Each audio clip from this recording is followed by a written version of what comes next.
Well, character is an aspect of who we are that we have no control over. Okay? It's something so deep within us. It's our core, it's our soul.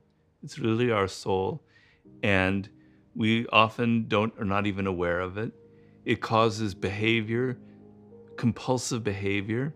It causes us to repeat the same thing over and over again. We don't even know why. Why am I buying that product? Why am I always falling in love with the wrong person? Why am I always pissing people off and getting fired? Oh, it's the world. People are bad out there. No, it's coming from you, from within. You have patterns of behavior. You have a character.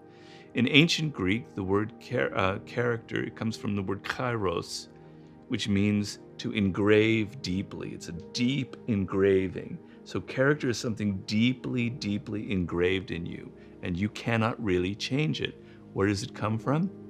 It comes from your DNA, your genetics. Certain qualities were inherent in you. You can't really control them. Some people are born more aggressive, more greedy, more envious than other babies. That's in their DNA. It comes from your earliest years, when you're 1 and 2 years old, that you have no conscious access to. When you are so susceptible and so vulnerable and so open to your mother, mostly to your mother, if you had a primary caregiver as your mother, that she entered you and you became her. She entered your soul. She introjected herself into you forever. Her spirit is in you. You can't change that. You can't control that. The Father as well. As you get older, your siblings become a part of you, and then your friends and your teachers. So you have this core that comes from your genetics and from your earliest years, and they form who you are. And it manifests itself, as I said, in patterns of behavior that are compulsive, that you cannot change. And we see that all the time with people who continually make bad choices in their life. They're always blaming other people, but something is going on inside them. It manifests itself in your attitude towards life. I have another chapter on that, but some people look at life through a hostile lens. Everybody's against me, everybody hates me. Some people have an anxious attitude. They're always worried about everything that happens. Some people have an avoidant attitude. They don't want to do anything or try anything because it means they might fail. This is part of your character. It's deeply engraved in you.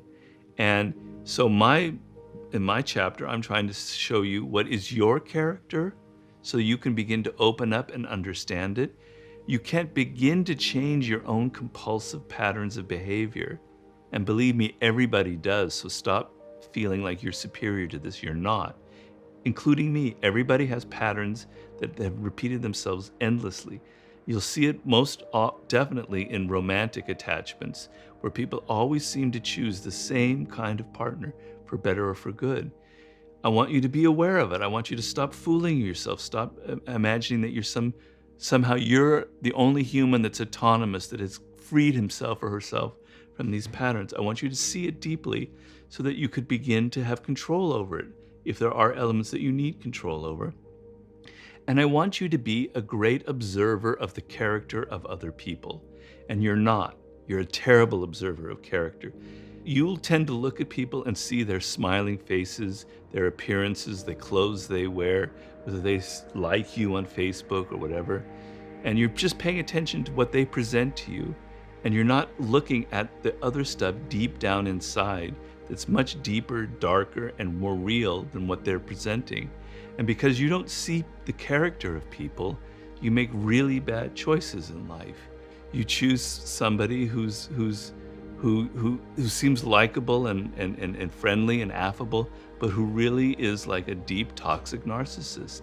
So I want to train you to stop looking at people's appearances and go inside their core. If you want to call it the 5 personalities of bullshit or whatever, go ahead. I don't care. It's just a language game.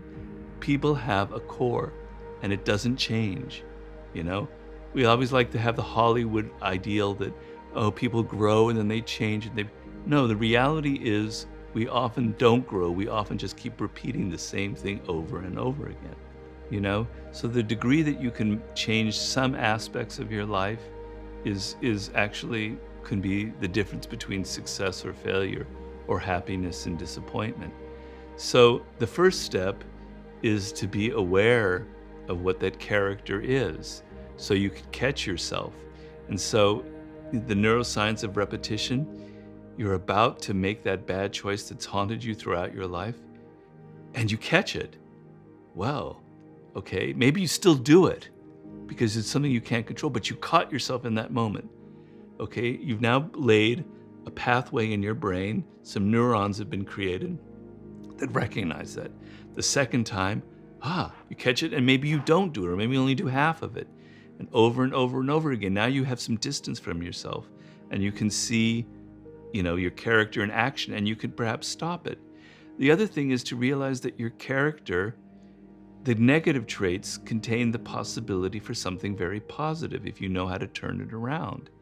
You know, I discuss in the book how the great actress Joan Crawford, whom I admire a lot, had a really rough childhood, and she had terrible patterns of always choosing the wrong men in her life, of always being kind of abused by the men and by directors, etc.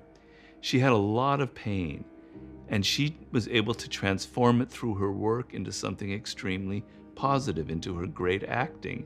Because of suffering so much, she was highly attuned to the emotions of the people around you.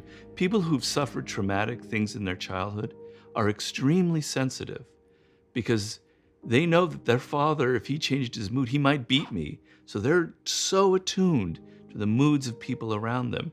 It can be a negative thing because it makes you paranoid, but it can also make you incredibly empathetic if you can turn it around. And that's what she did. She made it so she could see the director's thoughts before he said them.